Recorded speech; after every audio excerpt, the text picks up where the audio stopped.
Hello, y'all. Welcome to Bam Bam Raw TV. I'm Bam Bam, aka the 411 Giant. All right, hit that like button, subscribe, hit that bell icon so you know when my next video come out. All right, on this episode, I'm answering the question of had I met any BGFs and did I know the BGF? I'm being honest with you and coming from the South, and I read a plethora of books once I got into the federal system. But coming from the South, I knew about the GDs, I knew about Latin Kings, Crips and Blood. Basically, that was my knowledge. I didn't know my history on the BGFs and this and that. I didn't know my history on a lot of other different groups and organizations. So, and they're being honest. Now, I actually met some BGFs at the first penitentiary that I actually went to. I went to Florence, Colorado, USP Florence. And when I got there, during my little small time there, I was there about a year and a half. During my time there, I was involved in a couple of situations, but a stabbing and this, but the one that caused me to come in contact with the BGF was when I was allegedly, they locked me up. An officer got beat with his flashlight. You know, they got the camera. They say the guy that we went in there and they said that we one guy whooped him with the flashlight and rest of us is hit him at the time that was going on like that, and so therefore they come down. That was before they had the cameras. They come shut everything down. They come to my cell, took me. They took another guy, looked like, well, it didn't look like me, but he looked like the other guy who they said was in there. So had them, and he had a couple more other guys. So they took us to the hole. And when they took us to the hole, they took we go through the tunnel. Every gate you go to, they have to clear it before the gate open. So they'll make you turn and face the wall when they get to the gate, and they'll hit on thing, open such and such, and the folks will see it. But while I had my head turned to the wall, the police behind me would slam my head against the wall. They did that every time we got to a gate. The first two times, so I started just leaning my head up against the wall.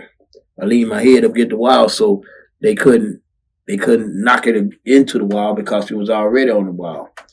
So then when they put me in the hole, they put me on the hole. They didn't feed me for 4 days. They wouldn't put a celly in there because they would have to feed him. So I went 4 days. The Serranios actually, they was messing up sandwiches and sticking them, pushing them under the door when they come out there to clean because the police told them I didn't have nothing coming. The other individual, they took him over to FCI, and they took him and put him in the hole in the FCI, and they beat him pretty bad. Put him in the hole in the FCI. So while I was in there, I had my folks to contact any lawyer down in that area, but so they ended up contacting the ACLU, and there was a lady named Jan Ann Bell. She was the head of the ACLU in that branch up there. So she contacted me, and we started writing and going on everything. So she kept pushing it, and made them had to let me out. So I did about 30, 35 days maybe in the hole, and they put me back out on the compound. So when they put me back out on the compound, the police said when I was leaving, they said, "You bring him back, cause we didn't get a chance to run in on him. Cause every night when they be ready to run in, I be up at the door. I'm gonna meet you at the door. I'm coming out on this hallway with you. You ain't finna run in here and beat me down like you do the mother dude. The mother dude be laying in their bed. They're running down on them dudes in their bed and just beat them senseless. So I slept in the daytime, and I drunk coffee and stayed up all night waiting for them to come in there. And then when they passed by my door, hoping to catch me asleep, I be standing right there looking at them face to face through the door. So anyway, so Jan Ann Bell, first she had to get my mail because they messed with my mail. But anyway, she got all that. They had to put me back out on the compound. They put me back out on the compound. All of them folks were saying, the police was there saying, okay, you think you tough now, we got you, blah, blah, blah. And Q, the head man for the BGFs down there, Q, Baby Ray was a black gorilla family. And him, Baby Ray was a big old son gun from California, blood too. They came to my table and they said, man, look here, we respect you, man. We respected you, man. We know the folks stuff they did to you and everything, man. And they said, you know, you ain't folk. They even heard about the offer. The DA had called me down there telling me about, well, if you just said this here, you said it's him, we give you. I said, man, look here, can't say nothing because I wasn't there. I don't know what happened. They actually, when they was going in, it was a white guy named Red. When they went in his cell, they went in the first cell, they went in the second cell, they went in his cell, the third cell. He wasn't affiliated with nothing. He was just a white dude, but they went in his cell. And when they went in his cell, they came out, they stopped shaking down and looking in all other cells. From that time, they came right. They went and got that dude, they got that dude, they got that dude, and they got me. And they actually got another dude that looked like the other dude who was actually at the door when the incident happened. You know, so therefore you know that somebody the dude gave them the information that they wanted. So anyway, they locked us up and everything, but I mean, like I say, I wasn't a part of it and everything, but I was over in that area. And so they concerned with trying to get me to say what I seen. But I'm like, man, I ain't seen nothing. You know, so I'm in jail, I don't see it. So okay, long story short though, when I get out, the BGF sent Q them. They're like, man, we in contact with him. I don't know if he was the individual who they accused of doing it.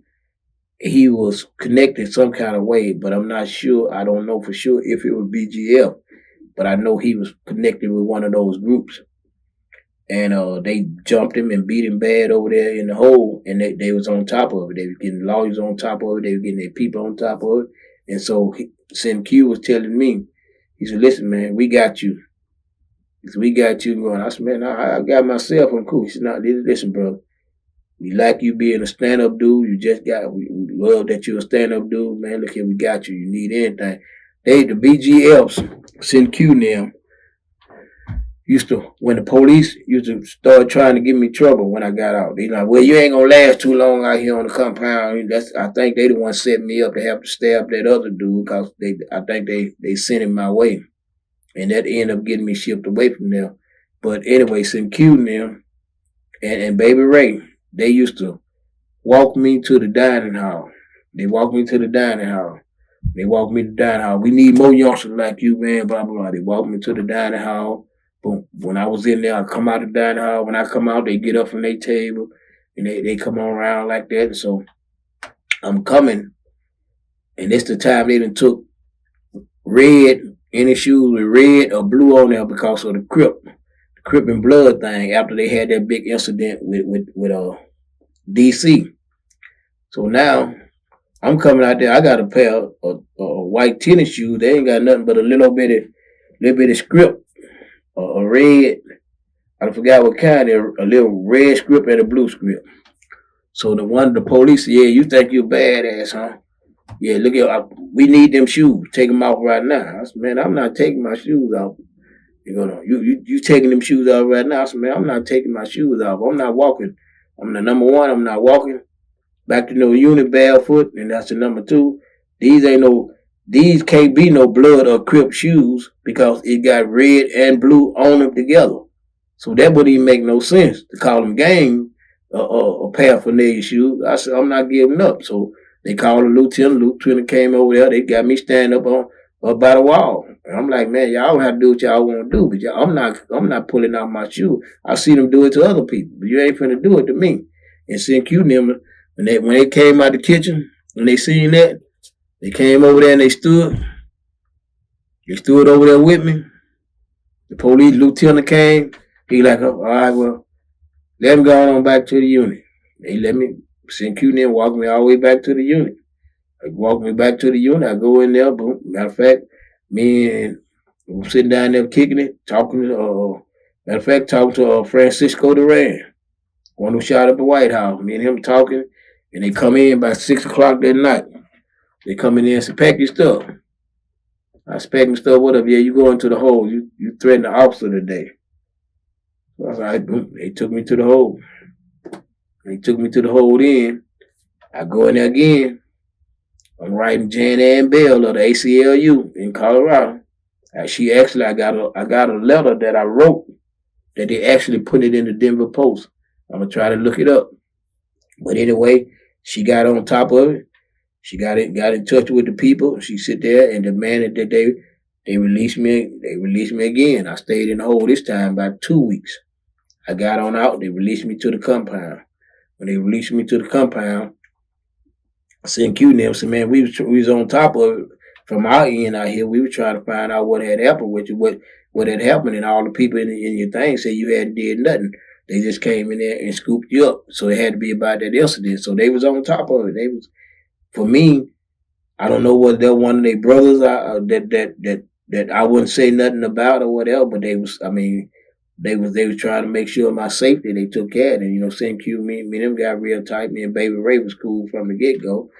But anyway, the last incident, I guess they couldn't save me that because some dude came at me.